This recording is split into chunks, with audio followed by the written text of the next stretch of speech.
The glass didn't just break. It announced me. 200 faces turned. Music froze.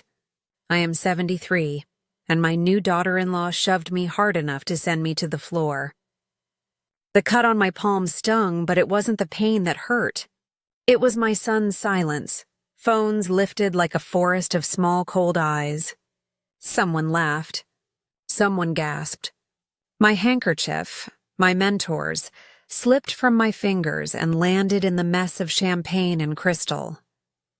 For a heartbeat, I wanted to crawl away and disappear. Then I saw my reflection in a silver spoon. Not a victim, just a woman who forgot her strength. So listen closely. They wanted a show. They wanted me small, quiet, grateful. Tonight I will give them a finale instead. Not rage, not fists, paper, signatures, witnesses. The kind of justice that doesn't need to shout, keep watching. The glass isn't the only thing that's about to crack. The planners called it a 5-course dinner. To me, it was a long table I wasn't invited to sit near. They put me in the last row, back by the service doors where the waiters whispered and the cold air from the kitchen crept under the tablecloth. From my chair, the head table looked like a stage far away. Michael and Jessica sat in the bright center, all light and silver. I lifted my water glass to steady my hands and smiled at anyone who happened to look my way. Not many did. I told myself to enjoy the beauty, the white flowers like clouds, the tiny lights in the ceiling, the piano tinkling something soft. I tried to let it wash over me, the way I used to let radio hymns fill our little house on Saturday nights when Michael was small. Back then, his feet didn't reach the floor when he ate. He would swing them under the chair and ask for one more spoon of beans. "One day, Mama," he used to say, "we'll eat in a fancy place." Funny how some wishes come true in ways you don't expect. A waiter set down a plate I couldn't quite name. The food was arranged like a painting, all dots and swirls. I thanked him anyway. He was a nice boy with tired eyes, the kind that knows what it means to stand on sore feet. I folded the linen napkin onto my lap and, without thinking, touched the small handkerchief in my purse. My mentor's handwork, tiny golden flowers stitched by candlelight. I brought it for one purpose, to press into Jessica's hand and say, "Blessings on your home." Simple, dignified, the way my people do things. From my corner, I watched the small things that tell the truth. The way Jessica touched Michael's sleeve and then looked past me. The way she laughed, wide and bright, when her friends arrived, then tucked her smile away when I came near. "Oh, there you are," she said once, the way people say when a stray leaf blows in. "Hope you're comfortable back here." Her voice was sweet like a glass of tea with too much sugar. You drink it, but it coats your tongue. Michael kept busy with tasks, checking the seating, speaking to an uncle he barely knew, nodding at the DJ. He moved like a man swimming, head just above water, trying not to notice the shore he was ignoring. When he did look my way, it was quick, as if the light might catch him and hold him still. I know that look. I've seen it on boys who grew into men before they were ready and forgot to take their mothers with them. Between courses, I let my mind wander where the room could not follow. Back to a thrift store navy dress I ironed at dawn, to the mornings of patching knees, to his first baseball cap, bent brim and proud eyes. Back to nights when my hands smelled of bleach and starch, and I counted tips by lamplight so he could have a textbook that cost more than my week's pay. I remembered selling my wedding ring to cover his last semester. "Someday you'll thank me," I whispered to a table like this one long ago. The table didn't answer, but the diploma did. The toasts began, stories about summer trips, school pranks, promises of forever. Laughter bubbled like champagne. When they mentioned family, heads turned toward the head table, as if family lived only in the brightest place. I sat straighter. Family also lived in the last row, I wanted to say. Family lived in scrubbed hands and saved coins. Family lived in a woman's back that never learned to bend the wrong way. I slipped the handkerchief out and laid it over my fingers, feeling the raised thread. My mentor used to say, "When you give a blessing, give a piece of your history with it. It reminds the house what it stands on." I had carried these stitches across decades. They had held as I held. Tonight, they would be my gift. I waited for the right moment, the lull between claps, the breath after a joke lands. I pushed my chair back, smoothed my dress, and gathered my courage the way I've gathered bread dough 1,000 times. Firm hands, steady heart. I could see Michael lift his head, search for me, his eyes softening for a second that felt like sunlight. I rose with the handkerchief in my palm and began the slow walk toward the light, toward my son, toward the woman who would be my daughter if she let me. I had only one sentence in my mouth and all my love behind it. I stood to give my blessing, and someone decided I didn't belong. The shove didn't feel like hands. It felt like a verdict. 1 second I was lifting the handkerchief. The next, my feet slipped on polished marble and the room tilted like a stage trapdoor. I reached for the air and found nothing. Glass sang around me as the side table caught my hip. Then the crash, plates, crystal, cutlery, an orchestra of breaking cold rushed up through my dress. Champagne spread like a golden stain across navy blue. Tiny shards glittered like bad stars. I tasted metal and perfume. Somewhere far away, the piano kept playing 2 wrong notes in a row before it stopped. For a long breath, no one moved. 200 people, and not a single hand under my elbow. Chairs squeaked. A throat cleared. Someone whispered, "Oh my God." Someone else lifted a phone. Then more phones rose, one after another, the way candles rise in church, only colder. My son's face was pale, eyes wide, body rooted. "Mom," he said, but the word had no feet. I pressed my palms to the floor to push up and felt the sting.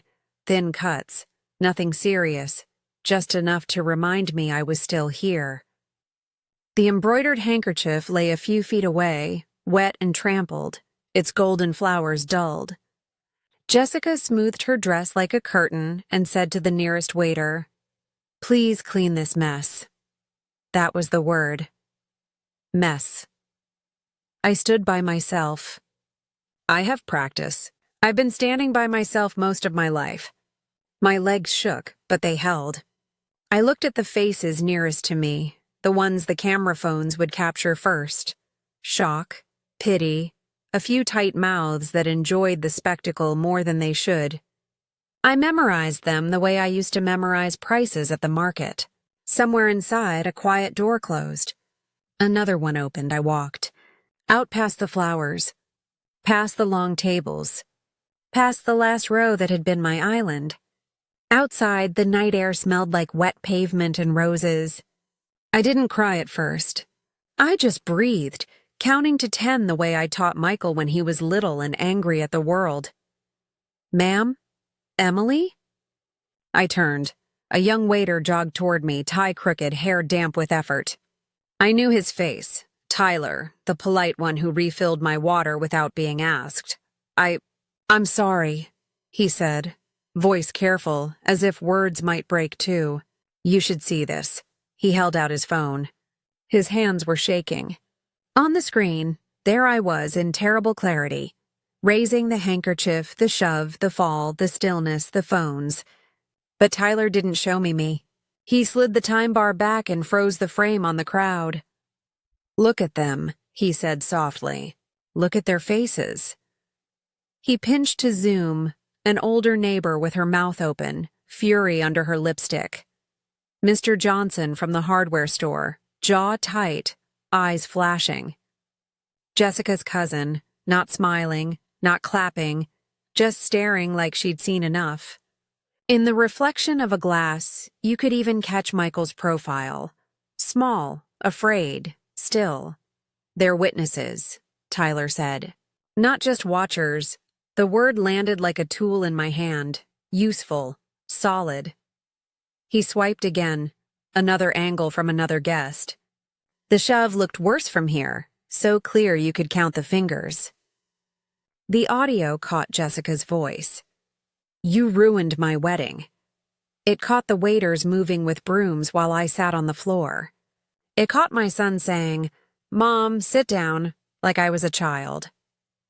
I felt the heat rise at the back of my neck, then cool into something steadier. My breathing slowed. The handkerchief in my purse pressed against my palm. I had grabbed it without knowing. I thought of my mentor's voice. When they try to make you small, stand tall in the truth, not in the noise. Tyler, I said, will you send me those videos? Yes, ma'am. He typed fast, sent the files, then hesitated. People are already sharing them in the neighborhood chat. This isn't right, what they did. Folks are angry, I nodded. Good. The word surprised me with how steady it sounded. If they wanted an audience, I said, meeting his eyes, they'll have one for the truth. He offered to call me a cab. I said I could walk. The night helped. It brushed the sticky perfume from my hair and the shame from my skin. By the time I reached my porch light, my hands had stopped trembling. I set my purse on the table, washed the champagne from my wrists, and pressed a clean towel to the small cuts. They smarted less than pride, more than glass deserves. I sat in my chair, the one by the window, and replayed the video once, then twice, then not at all. I didn't need to see it a third time. The picture was already framed in my mind, and it belonged to me now. That's when I heard it. A soft, firm knock. 3 even taps. Not a neighbor's gossip knock. Not troubles pounding. I stood, smoothed my dress, and went to the door. I opened the door on the chain. A woman in a gray suit stood under my porch light, rain freckles on her sleeves, a leather briefcase in her hand. Mrs. Harrison? She said, voice calm and respectful. I'm Rebecca Clark. I'm an elder defense attorney. Tyler sent me the video. She held up her phone, then lowered it. I'm sorry for what happened. I came because tonight matters. I looked past her to the quiet street. No one else. No cameras. Just the hum of the porch bulb. I don't have money for lawyers, I said through the gap. I'm not here to bill you, she answered. I'm here to protect you. Something in her eyes was steady, the way a good chair is steady. I slid the chain free and let her in. She noticed the small things, washed cups drying, my dress still damp at the hem, the folded handkerchief by the sink. She didn't pity me. She treated me like a person who had a decision to make. Let's sit, she said softly. I'll keep this simple. No legal talk you don't need. We sat at my kitchen table. She opened the briefcase, pulled out a thin folder and a yellow pad. First, she said, ticking points with her pen, what happened to you tonight is not family drama. It's physical assault. You also suffered public humiliation. There are witnesses in video. That matters, I nodded. My hands were still for once. Second, she continued, about your home. Whose name is on the deed? Mine, I said. I bought it 15 years ago. Paid it off slow. She smiled a little. Then hear this plain. If the deed is in your name only, it is your property only. Your son has no automatic right to it while you are alive. Marriage does not change that. Promises at a table do not change that. Feelings do not change that. The words settled in my chest like warm stones. Third, she said, if Michael and Jessica move in after the honeymoon and receive mail here, it gets harder to remove them quickly. Not impossible, but slower and messier. Tonight, before that happens, you have options that are clean and strong. What options? I asked. She drew a simple box house on the pad and wrote 2 phrases. Keep living here and protect from misuse. One way, she said, tapping the first phrase, is to keep the deed, set strict boundaries, and be ready to call police or file orders if they harass you. It's your house. You can do that, she tapped the second phrase. Another way is to place the house with a trusted elder protection foundation we work with. You keep a lifetime right to live here. No one can force you out. But the title moves out of reach of anyone who might try to claim it or bully you for it. In plain words, you stay. Their hands can't grab. Would I lose my home? I asked. No, she said. You keep the right to live here for life. Written in ink, recorded. Utilities and normal bills stay the same. The difference is safety. If they try to move in or make threats, there's nothing here for them to take. I looked at the handkerchief. Gold flowers caught the kitchen light. Why now? I asked. Because timing is the tool, she said. Tonight, before they establish residence, we can make changes fast. I have a notary on call. I have the forms. We can file an emergency record electronically so the registry shows the change before dawn. We can also prepare a simple police-backed notice if needed. My breath slowed. The knot in my chest began to loosen. Not because I stopped loving my son, but because I remembered I could love myself too. Will this shame him? I asked. I don't want to be cruel. I want to be safe. This isn't revenge, she said. It's a boundary. You tried love without a boundary tonight. They answered with a shove and silence. Now you answer with paper and witnesses. I thought of the moment on the floor. The phones in the air, Tyler's quiet voice. They're witnesses, not just watchers. Rebecca slid a single-page checklist across the table. If you choose this path, we sign here, here, and here. I call the notary. We record the transfer and your lifetime right. I draft a formal notice in case they show up later. And you go to bed knowing the house will greet only those who treat you with respect. I touched the pen. My hand didn't shake. Mrs. Harrison, Rebecca said, standing, already dialing. I can have the notary at your door in 40 minutes. She met my eyes, certain, kind. We can do it now, before they move in. Rebecca moved like a nurse in an emergency room, calm, fast, exact. My quiet kitchen became a war room. She cleared the table of dish towels and coupons, set down her briefcase and laid out neat stacks, forms with blank lines, yellow sticky notes pointing where my name would go, a small stamp pad, and a black pen heavy as a promise. She put her phone on speaker. Mr. Peterson, thank you for taking a late call. Yes, urgent elder protection. Address is on the text. We'll have IDs and documents ready. I wiped the table again even though it was already clean. Habit. Nerves. She looked up and smiled. You're doing great, she said, like we were teammates. We'll keep this plain and simple. She wrote 2 headings on her pad and spoke each aloud. A, where the title goes. We transfer ownership of the house to Dignity House Foundation, a local nonprofit that protects seniors from family abuse and asset pressure. They hold the title. They cannot sell or move you. Their job is to shield, not to profit. She wrote the next heading.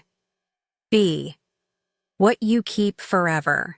We record your lifetime right to live here, also called a life estate, but we'll just say right to live here for life. It means you stay in your home. No one can force you out. You can have guests. You can lock your door. You can water your plants and cook your meals and sleep in your own bed until the last day of your life. This right is recorded with the county. It is stronger than someone's opinion, stronger than a tantrum at a wedding, I breathed out. The words fit in my hands. They didn't slip around like legal talk sometimes does. She checked her watch. Notary is 15 minutes out. Let's gather what we need. I brought my ID, the deed, the last tax bill, and the little file of papers I keep in the second drawer, the drawer where old women store both proof and prayers. While she took photos for the secure upload, I went to my room and pinned the embroidered handkerchief over my heart. I didn't stab the pin through the fabric. I looped it so the cloth wouldn't tear. My mentor taught me you don't damage the thing that blesses you. I looked in the mirror. The gold flowers caught the lamplight like small stars. I stood a little taller. Back in the kitchen, Rebecca slid a short letter across to me. This confirms your lifetime residency in the simplest words. Read it out loud if you like. I did. I, Emily Harrison, will live in my home at 245 Main Street for the rest of my natural life. No person may remove me, limit my use, or disturb my peace in this home. This right is protected by law and recorded with the county. Good, she said. That's the heart of it. The doorbell rang. 3 steady chimes. Mr. Peterson entered smelling faintly of rain and paper. Trim suit, kind eyes, no hurry, no fuss. He showed me his notary card, shook my hand the way men used to, and set down a small case with a seal and a stamp. We'll go step by step, he said, opening his book. You sign. I witness and seal. The system receives the filing tonight. Rebecca walked me through each page in plain words before I touched a pen. The transfer document sent the title to Dignity House Foundation. The next page carved my lifetime right into the same record.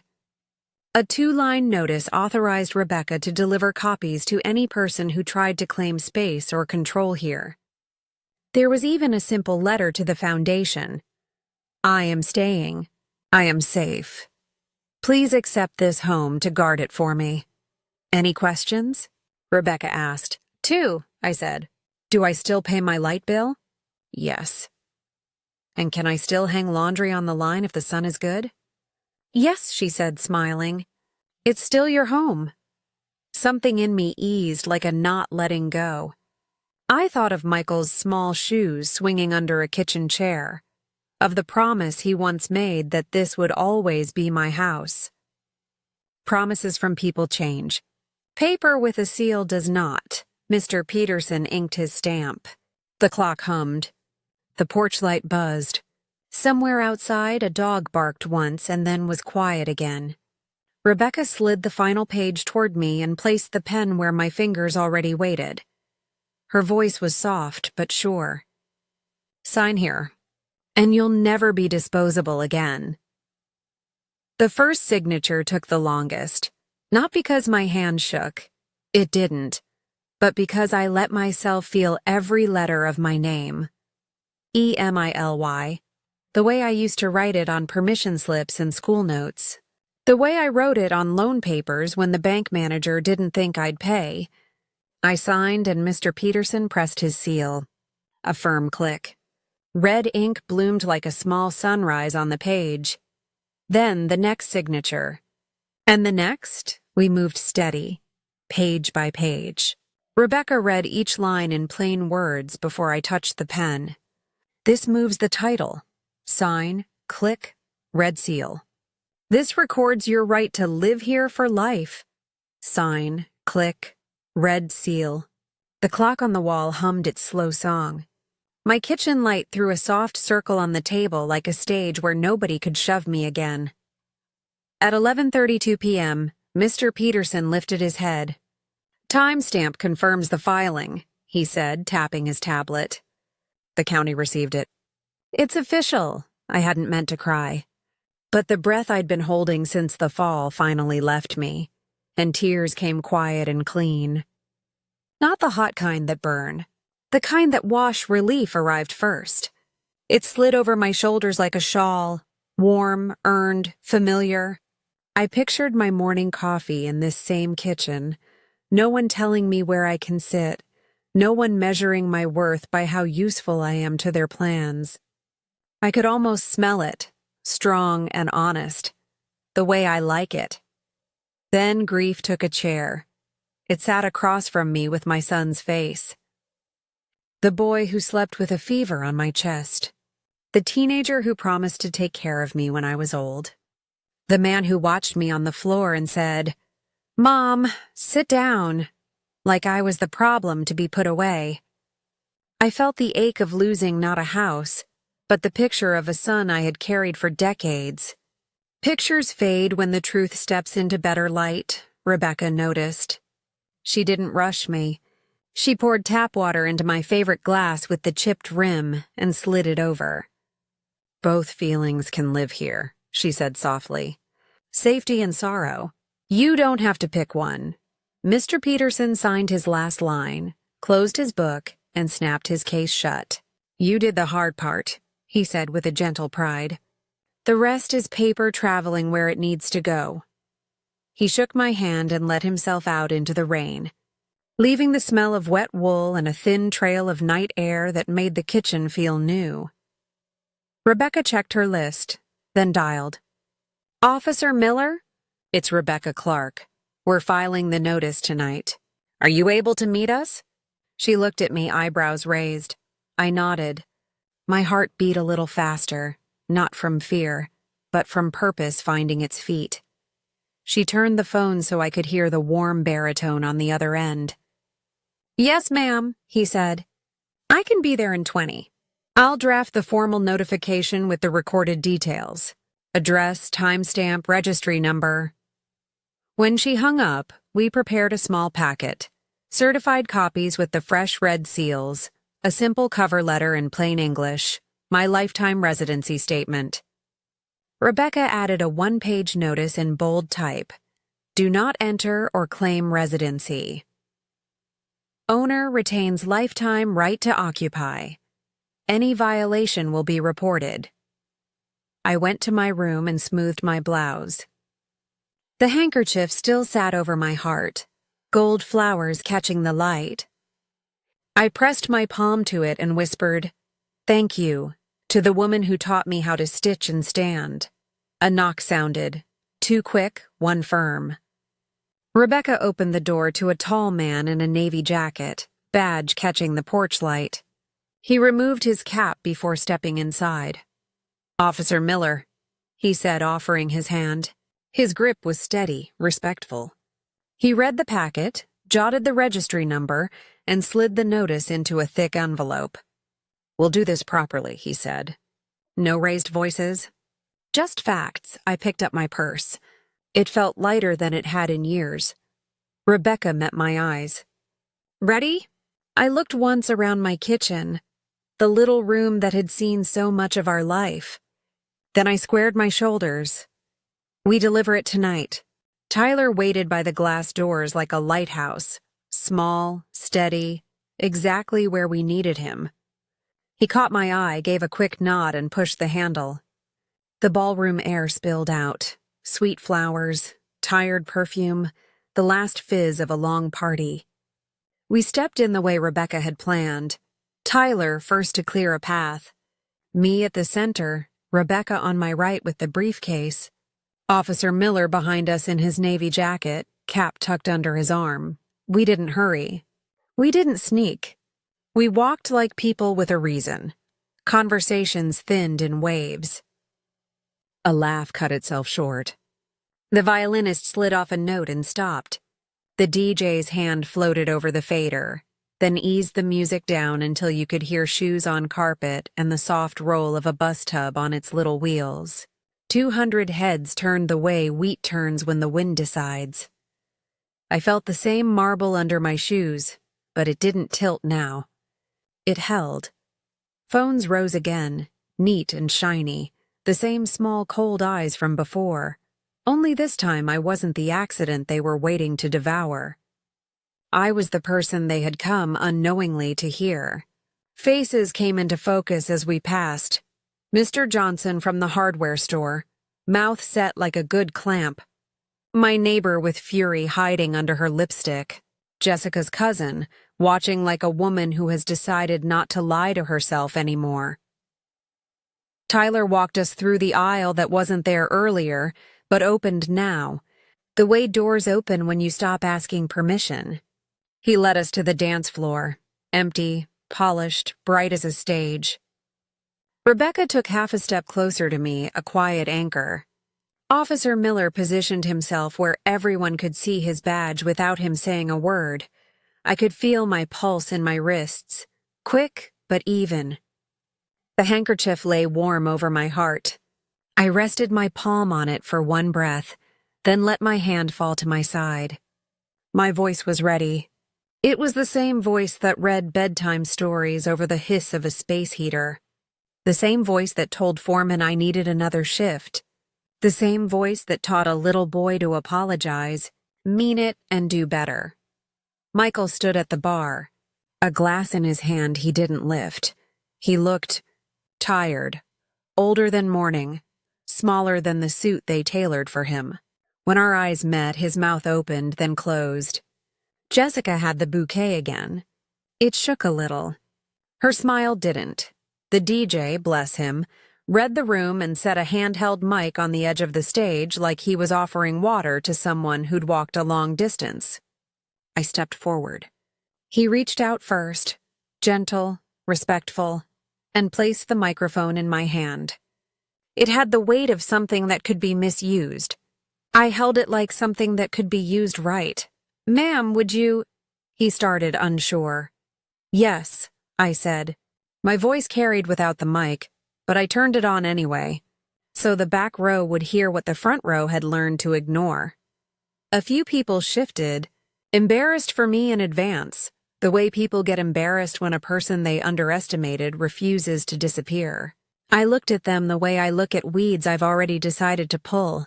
No anger, just certainty. Rebecca stood steady at my side.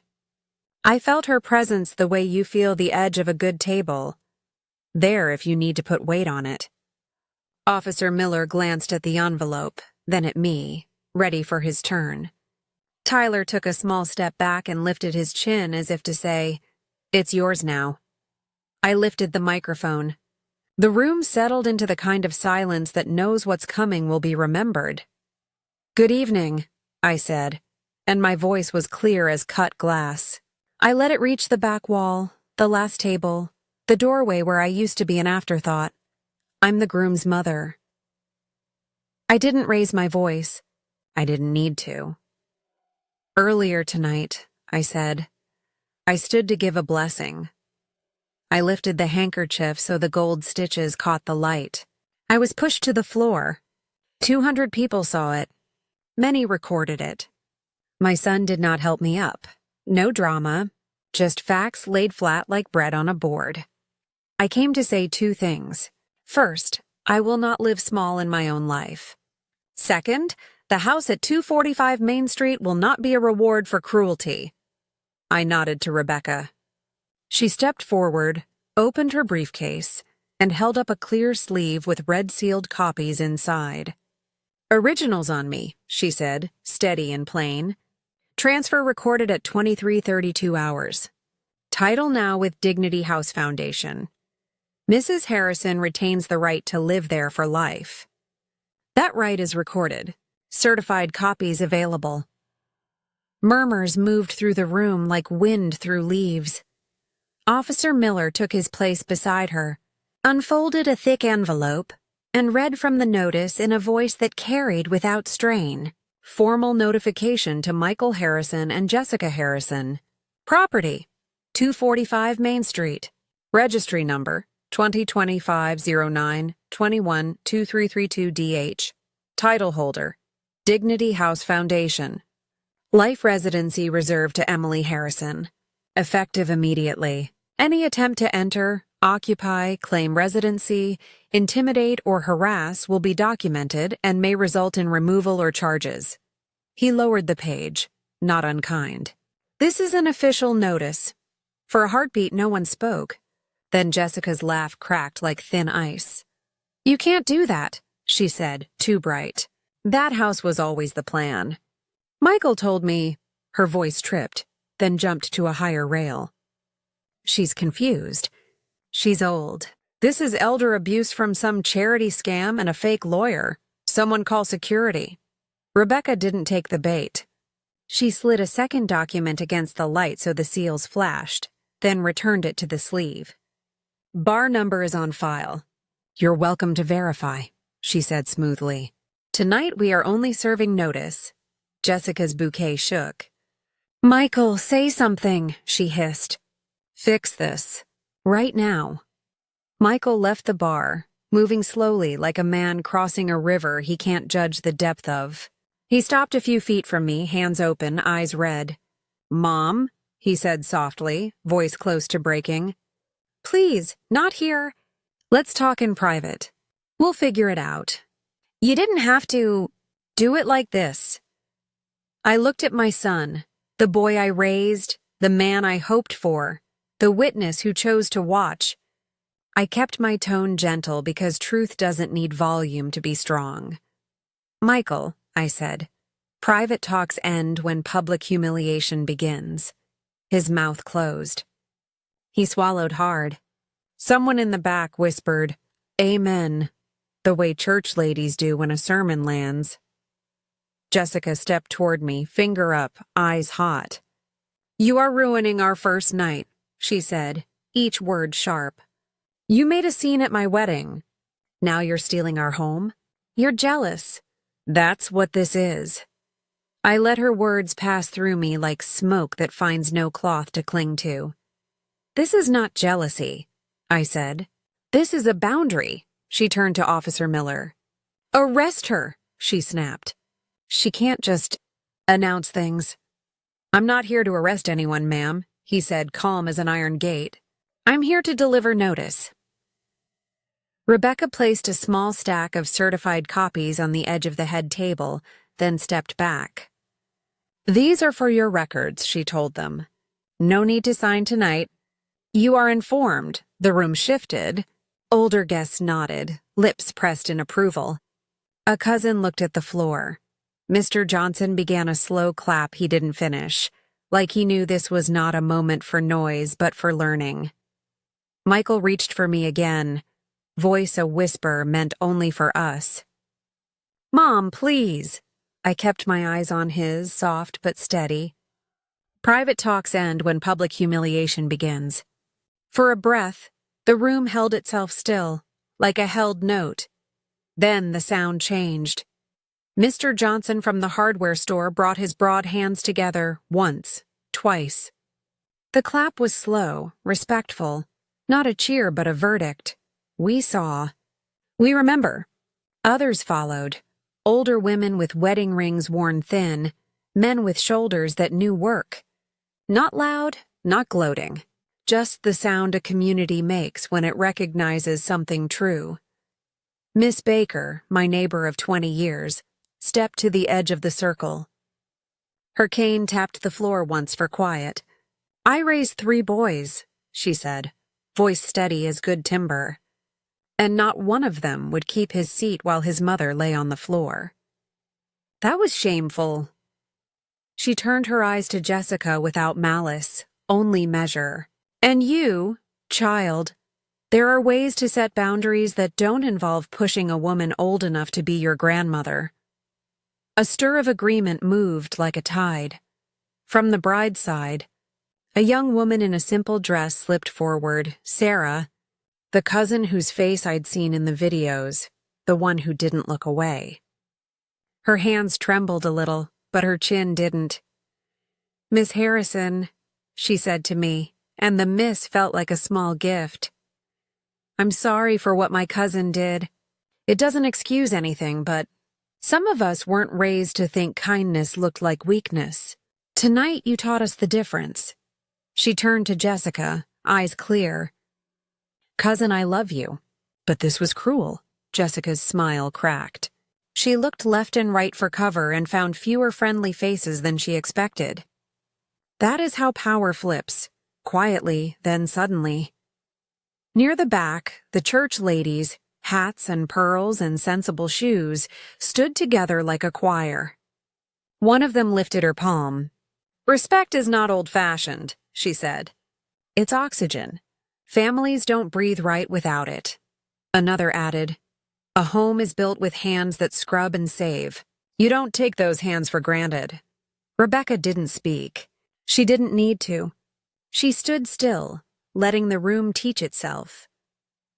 Uncle Robert, my late husband's brother, shouldered through the circle with the careful force of a man who has something hard to say and wants to say it well. He stopped beside Michael, put a hand on his shoulder, and looked him in the eyes the way older men used to teach younger men without a lot of words. "Your father?" he said, voice low but carrying. "Would be ashamed to see you sit while your mama fell. He'd be ashamed to hear you say, 'Sit down,' instead of 'Are you hurt?' You think this is about a house. It isn't. It's about the roof a mother holds up with her back. Son, you dropped your corner of the roof tonight." Michael bowed his head. The room made space for that kind of pain. I felt my own grief move again, softer now, more honest. A waiter I didn't know, older than Tyler, hair gone to salt, cleared his throat. "I've worked weddings 30 years, he said. "I've seen fights over flowers and frosting. I never saw a mother pushed like that. This," he nodded at Rebecca's documents, at Officer Miller's envelope, at the handkerchief over my heart, "is the best thing I've seen." It's a line in the right place. Applause rose again, still measured, still kind. Not for my cleverness. For the boundary itself. I lifted the mic once more, feeling the weight of every eye, every phone, every story these people would take home to their own tables. I wasn't preaching. I was planting something. Let this be a lesson to every child here. We stepped out into the night like we were leaving a theater after the last scene, only lighter. The air smelled of damp pavement and roses. Somewhere a sprinkler hissed, stitching water into a dark lawn. Tyler held the door as if he were guarding something precious, then gave me a small salute that made me smile. "Thank you," I told him. "For what you did in there?" he said. "No, ma'am." "Thank you." Rebecca called us a cab, but we didn't rush. Officer Miller stood a respectful distance away, phone to his ear, speaking in that patient tone people use when the next steps are already in motion. The ballroom lights glowed softer now, like candles after prayer. I touched the handkerchief over my heart and felt its small warmth answer back. The ride home was quiet. Streets I've walked for 30 years slid by like pages I know by heart. Mr. Patel's store, the bus stop where Michael forgot his lunch in 5th grade, the maple that drops leaves the size of plates every October. I thought of my son at 8, swinging his legs under the table. At 18, holding a diploma like it was a sunrise. Memory is faithful, even when people aren't. My phone vibrated in my purse. Then again, then it wouldn't stop. We were still 2 blocks from my house when the first message popped up. A neighbor's name and 3 words. "We saw. Proud." Then Miss Baker's daughter. A photo of her mother pointing at a TV with me on it. Someone's shaky video already recut. Titles floating at the bottom. Grandma sets a boundary. Another ping. The church ladies group chat. Heart emojis. Praying hands. A voice note. "Child, you made us sit up straighter." By the time we pulled up to my porch, the clip had sprouted a life of its own. Tyler had sent the best angle first. Then it jumped. A cousin texted from 3 neighborhoods over. "It's on my feed." A nurse I used to work with wrote, "Watching this at break room. We cried, then cheered." A teenager from the block I barely knew posted a comment with fire icons and something that made me laugh out loud. "This is how you main character at 73. Rebecca smiled when she heard me laugh. "Good kind of viral," she said. "The kind that disinfects." Inside, the house felt different. Not bigger, truer. I set my purse on the table, turned on the lamp with the chipped shade, and let the quiet settle. My legs ached, but the ache felt like distance covered, not damage done. "Try to sleep," Rebecca said at the door. "Call me in the morning. I'll file the follow-ups. You're safe." "Safe," I repeated, tasting the word. It fit. When the door closed, the silence wasn't empty. It was earned. I made tea the way I always do. Kettle, mug, spoon, the tiny clink that marks a home at peace. Then I sat with two truths set side by side like family photos. I grieved the boy I raised. I protected the woman I am. The grief didn't shout. It sat and listened. It let me tell the whole story. From the shoes I patched to the shove I survived to the pen that wrote my name into my own future. It let me admit the quiet parts, that I still wanted my son to knock on my door with humbler eyes, that I would not open it to disrespect again. Pings kept coming. Softer now, an aunt, a neighbor, a woman I had never met. My daughter-in-law talks over me at every meal. My son brings his girl here and they act like I'm furniture. You gave me an idea. I answered a few with simple lines. You deserve respect. Boundaries are love with a backbone. Then I put the phone face down and watched the steam lift from my mug like a blessing that finally remembered my address. Near midnight, Tyler texted one last time, a screenshot, views ticking up, comments like small lights. He added, "They're calling you the porch light, Grandma." I smiled. A porch light is not a siren or a spotlight. It's an invitation with rules. Welcome, but wipe your feet. I washed my face, pressed the handkerchief flat on the table to dry, and stood at the window. The ballroom lights across town dimmed to specks, then vanished. Somewhere, people would keep talking. Tomorrow there would be dishes and laundry and a plant that always forgets to be watered unless I remind it. Ordinary things, faithful as sunrise. I turned off my porch light and left one lamp glowing in the hall. My house rested around me like a good hand around a bird. Gentle, sure. I felt the bruise at my hip and the steadiness in my spine, and I knew this much.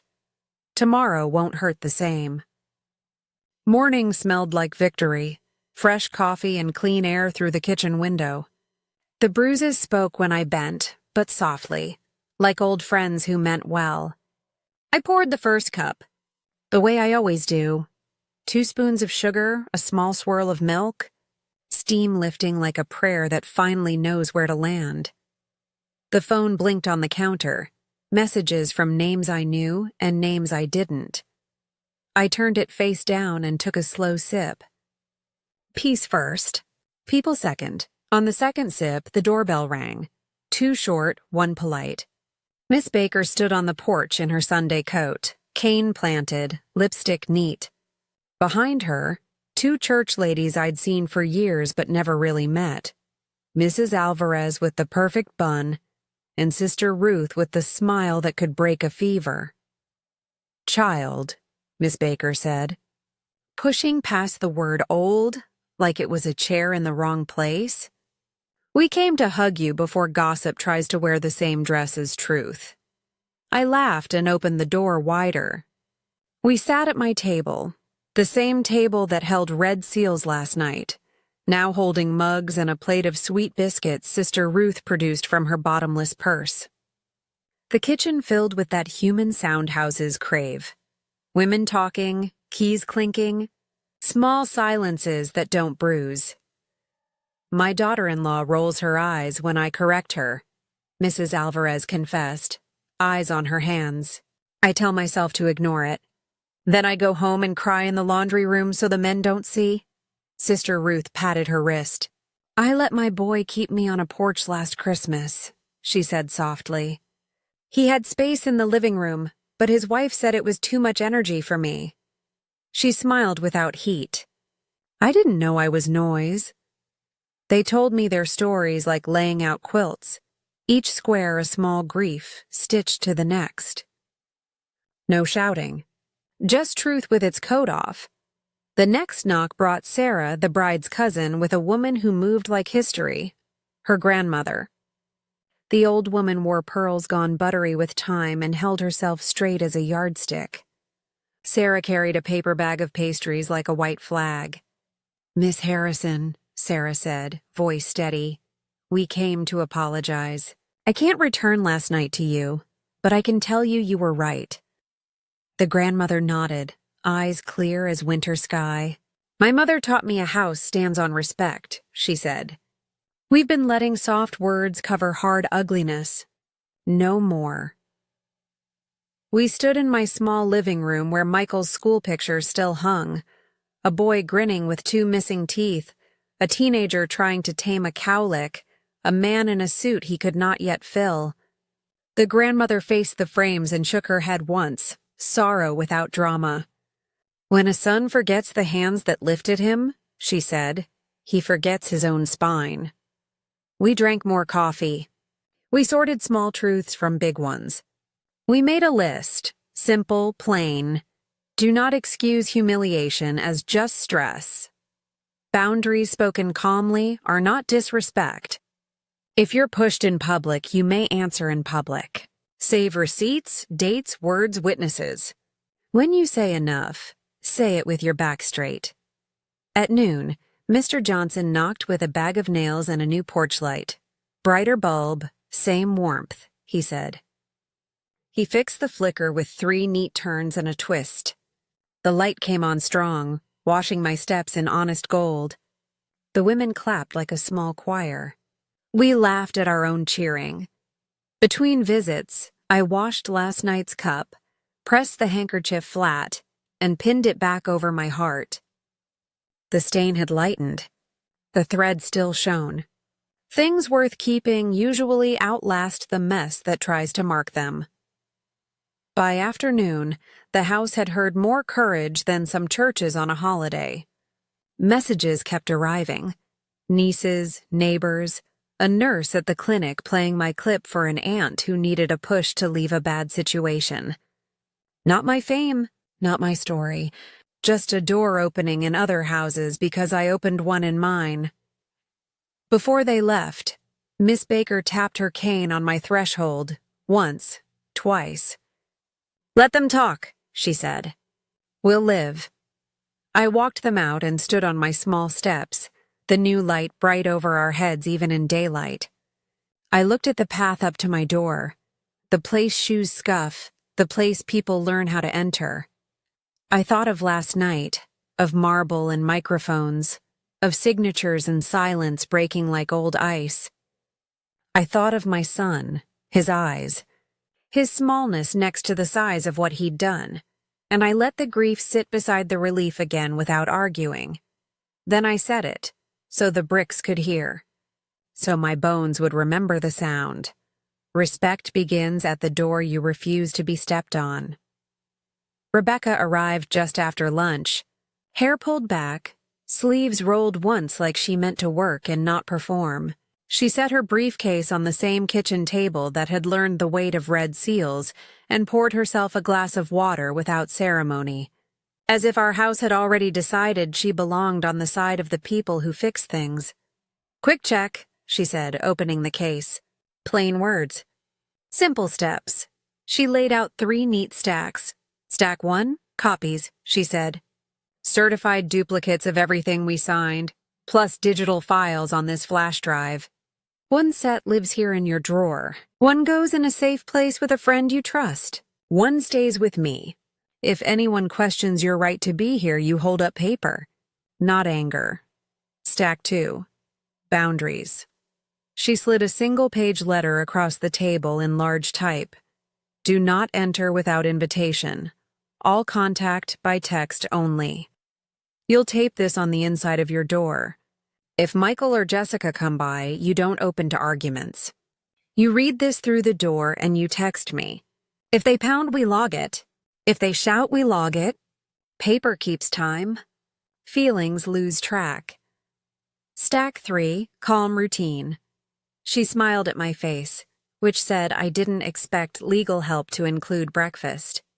"You keep doing ordinary things on purpose." Plants watered. Curtains opened. "Tea at 4.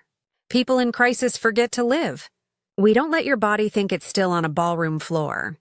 She handed me a small spiral notebook with the first page already dated. "Write only facts in here. Who came, what was said, what time, no essays. It's your memory's assistant, nothing more." I tucked the flash drive in the ceramic sugar jar where nobody but me ever looks. We filed the copies where paid bills sleep. She watched me do it, not because she doubted me, but because good teachers watch the lesson stick. What about more? I asked, meaning punishments and courtrooms and words that taste like metal. If they cross your boundary, we respond, she said. If they don't, we live. You don't have to swing at every shadow to prove you're strong. I nodded.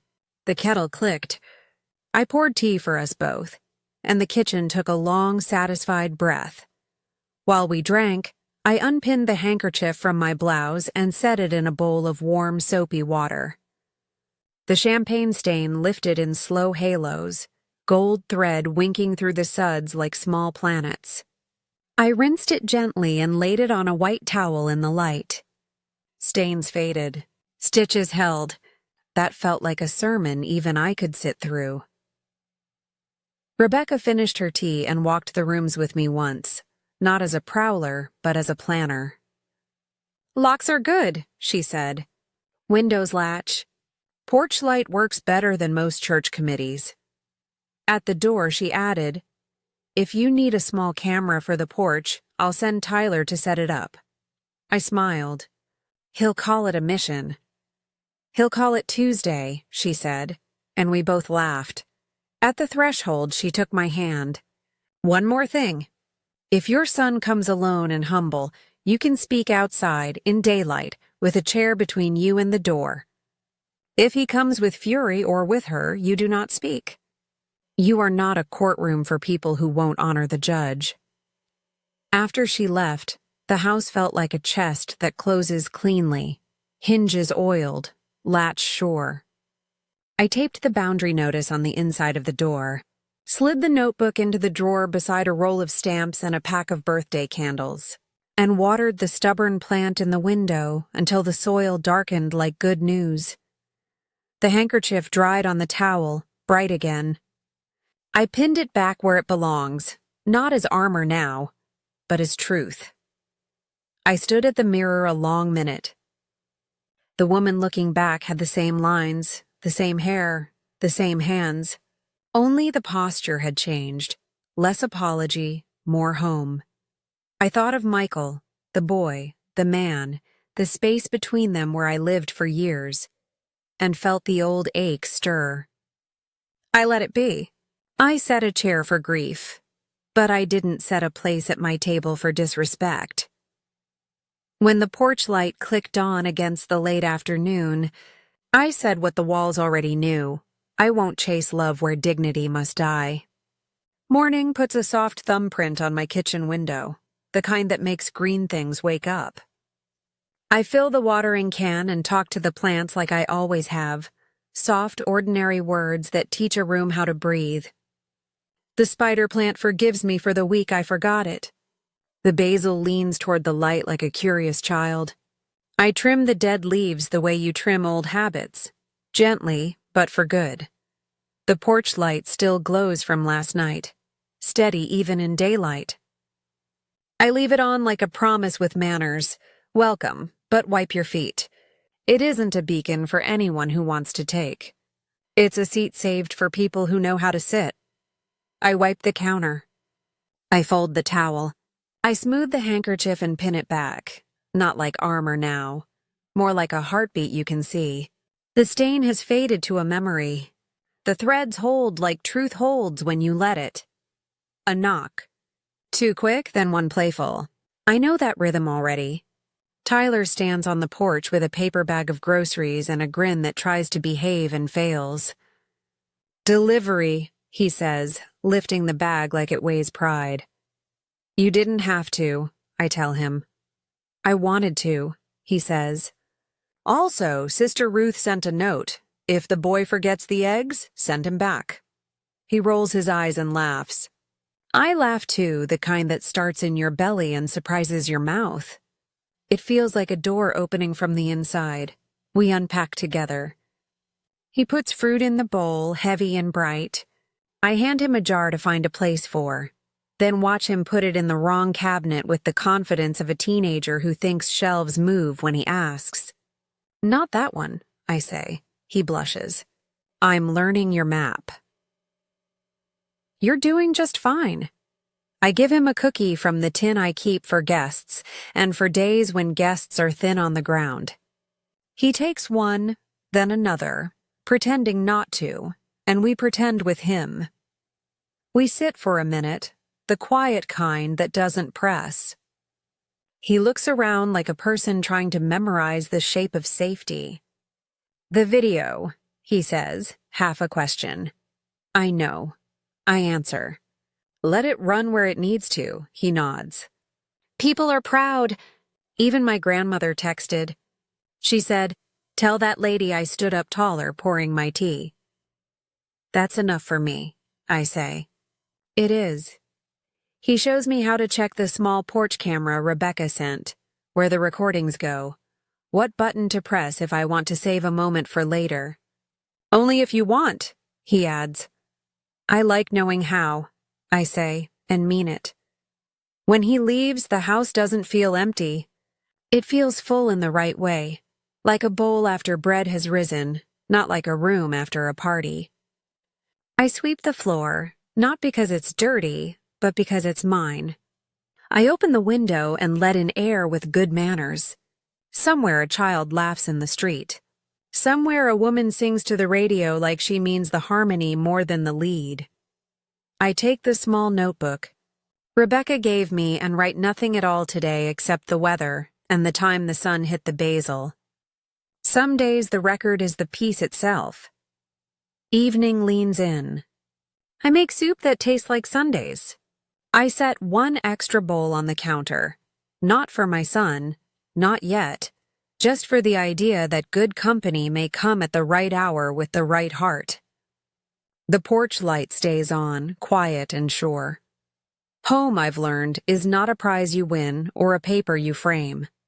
It's the place where respect and peace learn the steps to the same dance.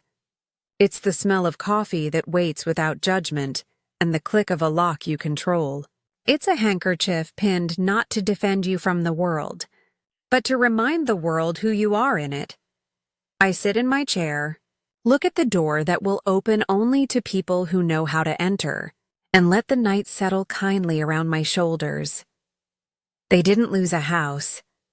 They lost the right to my silence. Justice didn't make me harder. It made me whole. I still water the plants, fold the towels, pin the handkerchief where it belongs. The bruise faded. The boundary stayed. I didn't win a fight. I kept a home. Paper, witnesses, and a steady voice did what shouting never could. If you're standing where I stood, on the edge of being small, remember, you don't have to raise your hand, just your standard. Dignity is a doorframe. Walk through it upright. If this felt true, share the moment someone finally believed you. Subscribe for more fact-checked family sagas, and pass this to someone who needs a reminder. Dignity is a boundary you can draw today.